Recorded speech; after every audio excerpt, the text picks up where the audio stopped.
One of the things people are most obsessed with getting rid of is lower belly fat. Some people think doing sit-ups is the way to get rid of that stubborn belly fat. What is the answer in your view? It's the level of strictness of nutrition. And when I mean the level of strictness, it's not just in the foods that you choose, but the consistency with which you choose them. So how long can you sustain this really clean diet? And I hate the word clean diet because usually when people say they eat clean, it's actually the first thing, it's a red flag that they don't. But I think it comes from having a sustained ability to eat in a very restricted way. When men put on body fat, that is the first place to go on and the last place to come off. And one of the biggest areas for that, you mentioned that I don't have one, but I mean, as ridiculous as this is going to sound, when I start to see a little bit of fat on my body, it's right there. And it's because that is the absolute first place to go on. The shamefulness of how your body does this and what it does to us is that it kind of works from this top-down approach. Like you'll lose fat first from here and then it kind of goes down and the last place is here. So it works in this top-down approach. Well, by the time you get all the way down there, you've lost the fat in your face, you've lost the fat in your neck. So like, I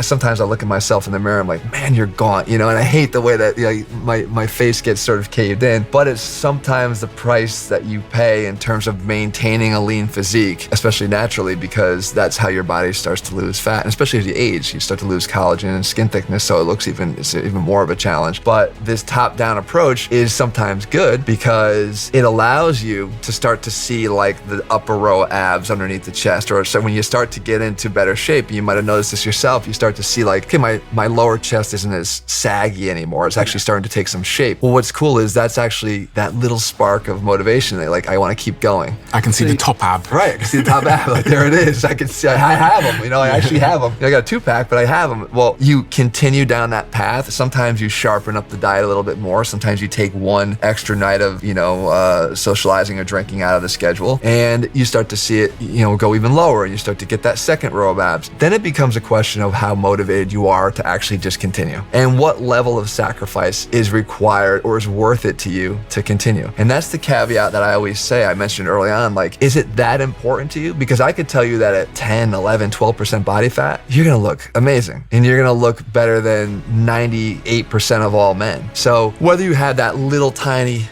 area of fat around your waist, you're still gonna have your abs, you're still gonna have defined shoulders and arms and, some veins popping out in other places. Like, is that good enough so that you experience the health benefits you already would, you be there? Aesthetically, you're probably really happy with where you are now compared to where you came from.